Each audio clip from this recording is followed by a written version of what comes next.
When I was around 10 years old, I was browsing YouTube and I found this one video.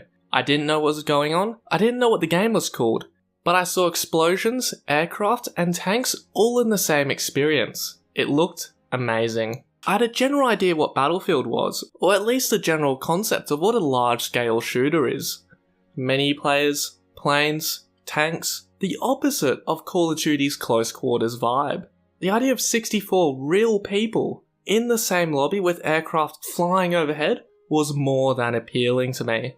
But the point here is that started my path into becoming a fan of these Battlefield games, of a fan of large-scale shooters in general. But in the meantime, I had to accept that my PlayStation 3 could not run the full 64-player glory. And then one day, on a birthday, the PS4 arrived, and I was able to plug in and play. I did my first parachute jump, and I was instantly hooked. I was in love. Though that love was short-lived, as over the years, the cracks of the franchise began to show. It would not be a rare opinion on the internet to say that Battlefield 2142 was not that great. What the fuck is this game? It's been a good 2 years of internet rage towards EA and DICE. Some now say that the glory days ended with Battlefield 5, but a big but. The games are already beginning to decline. If you go on the internet now, people absolutely froth over these 3 games. Now, as someone who was around for all 3 of them, I dare say that there's a bit of revisionist history going on.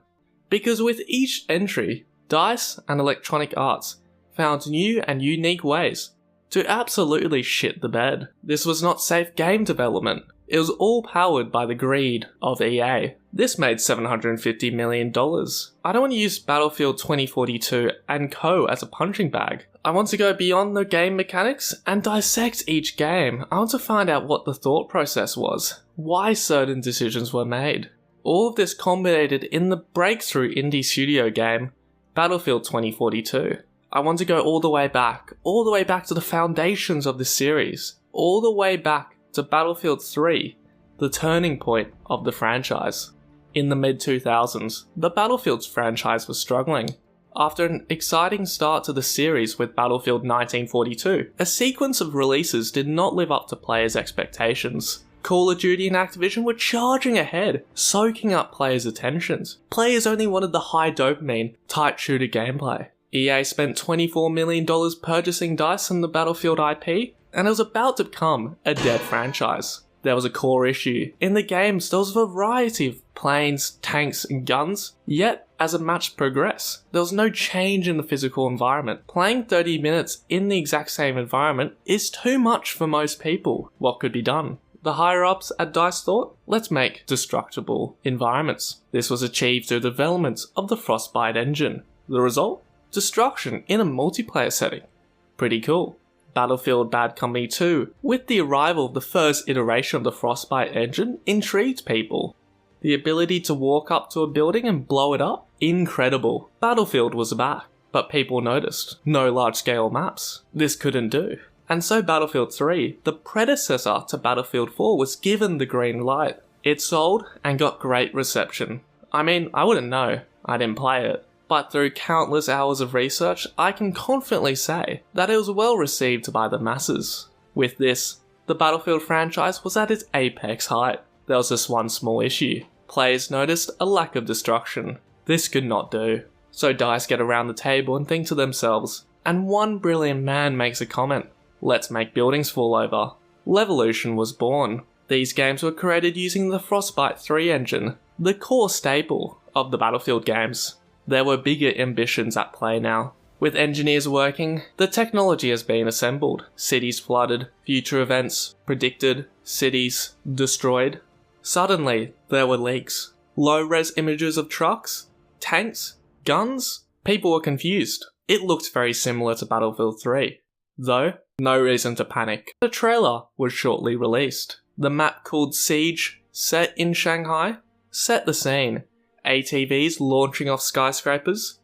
Boys, we are in. After a long 2-day download, because remember, this was back before good internet infrastructure. After years of waiting, I was finally in a Battlefield game, finally seeing the scope of a single match. And for me, it more than delivers on that promise. The ability to pilot a jet and watch a battle unfold underneath you was amazing. As a guy who, at best, was able to semi-pilot a gunship in Black Ops 1, as that was the most dynamic ground-based gameplay I could find. There is a piece of content that goes underheard. The helicopters. Honestly, get behind a side machine gun in these things and let it rip. Or even better, get behind the pilot seat of this behemoth and circle round the points. Dodging RPG fire? It's all good fun. And the beauty of it is that it's unscripted, a stark contrast to the more scripted Call of Duty campaigns. Instead of being in a scripted AC-130, you become the AC-130, raining down hell on the Chinese. Now, if you're thinking about where the single player is, I didn't focus on it, because the writers clearly didn't. Irish. Is it because you drink scotch? Bon voyage! For years, the thought of simply parachuting in a video game excited me. I was even watching Ali Battlefield 4 videos. The gang, on the other hand, did little to excite me. And we do have to go back to launch to see why people weren't too chuffed with the game. What I'm saying is that hundreds of people putting hundreds and thousands of hours into a product that ultimately got a 6.3 user score on Metacritic. And I can understand how fans of the series would have been incredibly disappointed opening up the game and seeing these weapons and vehicles. It left a sour taste in their mouth. I get it. Hell, I probably would have thought the same way. Now, since it was my first exposure with a Battlefield game, I did not care. I did not know that the M416 was in the previous game. I did not know previously that any building could blow up. And looking back, I understand the per minute gameplay variance that the Destruction Bad Company 2 is more interesting than buildings falling over. What else was wrong about the launch?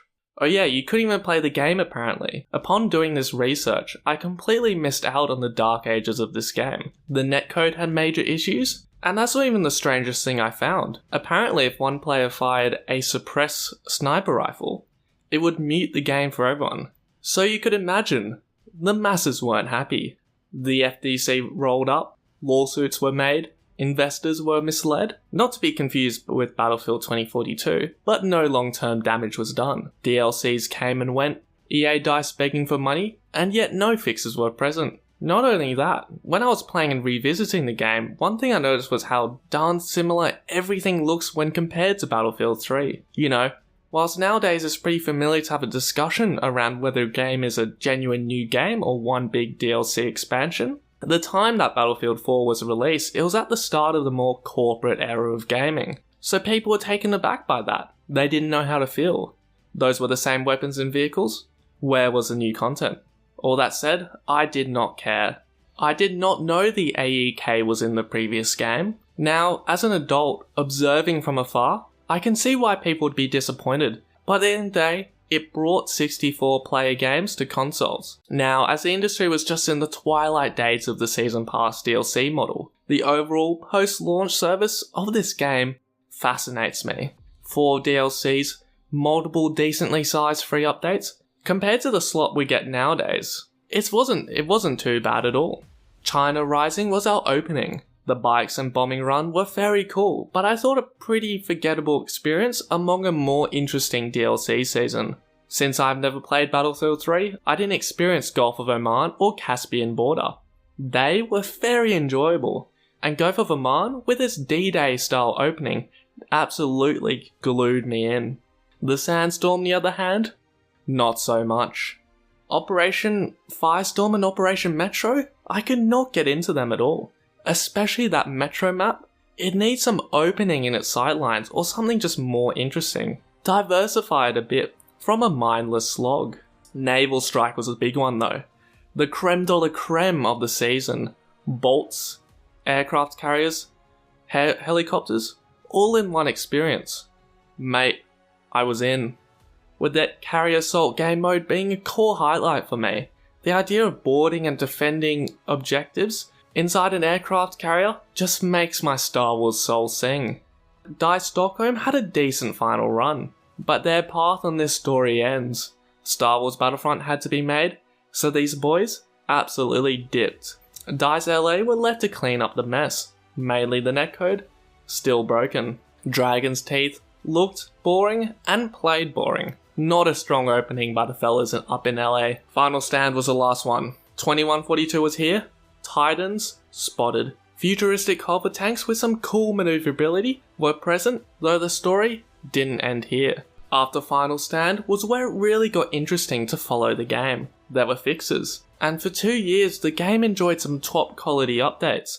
And this was when I started getting into the game. Made all the DLCs free, a night map, Zavod 311, not my favourite map in general, but an interesting addition to the collection. But the main map, Operation Outbreak, was a real joy. The masses were definitely well fed. Now that the history lesson is all caught up, let's take a peep under the hood, so to say. Let's look at the vehicles. Definitely raise it up a notch. It's a thing that drew me into the series all those years ago. I would like to run through the vehicles quickly.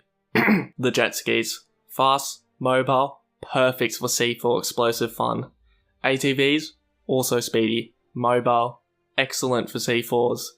Rib boats, aesthetically, very pleasing. Firepower, a bit weak. BTRs. Infantry, very effective. Sea tank, run. Main battle tanks, the backbone of your army. Sea infantry, machine gun. Sea tank, shoot tank. Sea jet, start flying. Attack boat, a bit of an odd one. The coolest thing though is that you can spawn in a jet ski straight from the vehicle. Scout helicopter, you'll have a good time in this vehicle. Transport helicopter, you'll have a superb time in this vehicle. Attack helicopter, unless you're more of a tryhard, you will not be having fun in this vehicle. Stealth jet, very good at eliminating those pesky attack jets. Attack jets absolutely dominate the ground. Now that the overview's done, let's dissect them more. To me, Battlefield is all about that relationship between infantry and vehicles. Without that, what would Battlefield be? A boring shooter.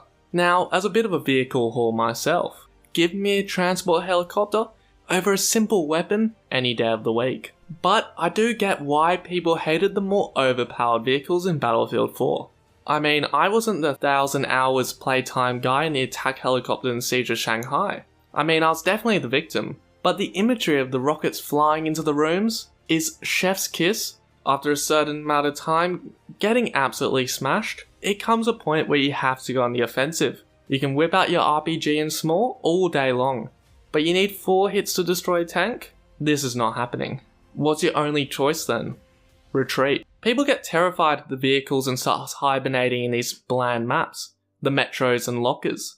There's no vehicles. People get terrified of the vehicles and start hibernating in those bland maps. The metros and lockers. There's no vehicles present, and dare say no Battlefield moments to be found in these experiences. Let's see if the gunplay is any good. The weapons. There are so damn many of them.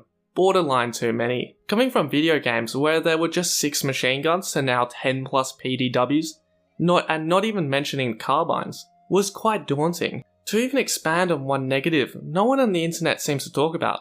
What the hell is a muzzle brake? What's a compensator? I don't know, neither does the game. What a shame. When it comes to shooting weapons, games do it wildly different ways. From non-existent recoil to genuine recoil, and then the more fake stuff, where the bullets go anywhere they feel like. To me, and I know this sounds wild, I kind of prefer it that way. Let me explain. Explosions are everywhere, tanks are rolling past, people screaming for the goddamn mother. Stress levels would be high. In this situation, do you really think you have the ability to shoot your weapon exactly where you want it to? Nah, don't think you can. That increases a bit of realism, gets you out of your couch and into the game. But some fear this. The PC gremlins in the corner with their T90 to 1000s need to be accurate all the time, because God forbid some people lose their kill streak. In a game that doesn't even have them.